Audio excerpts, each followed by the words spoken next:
Hi friends, welcome back to my channel. Today's recipe home made pizza. దీనికోసం 1½ cup మైదా తీసుకొని అందులో salt, sugar, baking powder and కొద్దిగా curd వేసుకొని బాగా కలుపుకోవాలి. కలుపుకున్న తర్వాత దీన్ని ఒక అరగంట సేపు పక్కన పెట్టుకోవాలి. అరగంట సేపు తర్వాత మళ్ళీ తీసి దీన్ని ఇలా ప్రెస్ చేస్తూ కలుపుకోవాలి. కలుపుకున్న తర్వాత దీనిని పిజ్జాకి మనకు కావాల్సినన్ని తీసుకొని ఇలా ప్రెస్ చేసి ఒత్తుకోవాలి. కొంచెం దలసరిగానే చేసుకోవాలి. దీనికోసం ఒక ప్లేట్లో బటర్ వేసి దానికి అప్లై చేసి ఈ పిజ్జా బ్యాటర్ని ఇందులో వేసుకొని ఇలా ప్రెస్ చేసుకోవాలి. ఎందుకంటే బయటికి రాకుండా ఉంటుందన్నమాట మనం వేసుకునే సాసెస్ అవిను. తర్వాత దీనిపై ఒక స్పూన్తో ఇలా ఘాట్లు పెట్టుకోవాలి.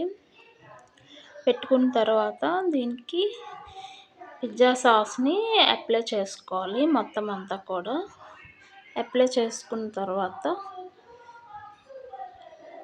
బటర్ చీజ్ని ఇలా వేసుకోవాలి. మొత్తం అంతా కూడా చీజ్ వేసుకున్న తర్వాత క్యాప్సికమ్, ఆనియన్స్, ఇంకా మనకి దగ్గర ఏ వెజిటేబుల్స్ ఉంటే ఆ వెజిటేబుల్స్ మనకు నచ్చిన వెజిటేబుల్స్ వేసుకోవచ్చు. టమాటాస్ అని ఇంకా అవి మీకు ఏ వెజిటేబుల్స్ ఉంటే వేసుకోవచ్చు, మీ ఆప్షనల్ అనమాట. తర్వాత మళ్ళీ దీనిపైన చీజ్ని వేసుకోవాలి. కొద్దిగా వేసుకున్న తర్వాత గ్యాస్ పై ప్యాన్ పెట్టుకొని అది కొంచెం హీట్ అయిన తర్వాత ఇలా మనం ప్లేట్లో పెట్టుకున్న దాన్ని పెట్టుకొని ఒక మూత పెట్టి మీడియం ఫ్లేమ్లో కుక్ చేసుకోవాలన్నమాట.